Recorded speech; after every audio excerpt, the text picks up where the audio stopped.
Jadi beberapa hari terakhir ini adalah hari yang menyenangkan untuk para muhibbin.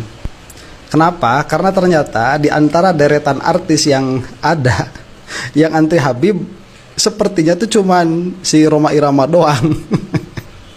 Sepertinya itu tatkala Habib Umar datang ke Indonesia, animonya sangat luar biasa, antusiasme yang ditampakkan oleh masyarakat Indonesia sangat luar biasa, dan memang seharusnya seperti itu karena beliau itu keilmuannya diakui ya, itu diakui oleh ulama-ulama tingkat dunia, diantaranya oleh siapa itu Grand Sheikh Mesir itu diakui ya, Syekh Ali Jum'ah, kemudian oleh Grand Sheikhnya Al Azhar juga diakui, oleh Syekh Hamzah Yusuf juga diakui, banyak sekali yang mengakui beliau itu. Jadi tatkala ini dihinakan oleh seseorang yang namanya si Imad, pada akhirnya si Imad inilah yang terhina begitu, seperti akan kita lihat sekarang. Kasihan orang ini udah ditinggal buzzer ya.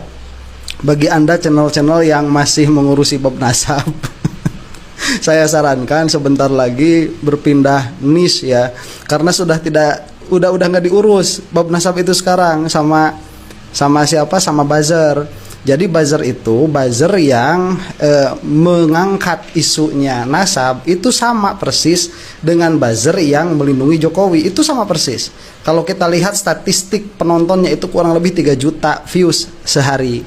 Makanya tatkala Jokowi diserang, isu nasab ini ditinggalkan, kita dibiarkan. Ya kecuali memang yang masih gandrung di situ ya. Dan pada akhirnya kita juga melihat si Imad itu apa ya, laknatullah alaih ya, saya katakan sekali lagi, si Imad itu pada akhirnya memindahkan strategi dari yang tadinya rame keluar di online, kemudian bikin buku ya yang dia namakan kitab dan lain sebagainya sebagaimana akan kita saksikan nanti. Nah, sebelum masuk ke video ya, ini orang-orang yang yang membatalkan nasab sekarang itu sudah amat sangat depresi ya dan putus asa.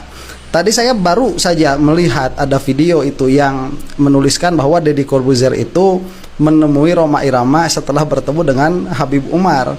Padahal video yang ditampilkannya itu video 3 tahun yang lalu. Kasihan banget lah pokoknya.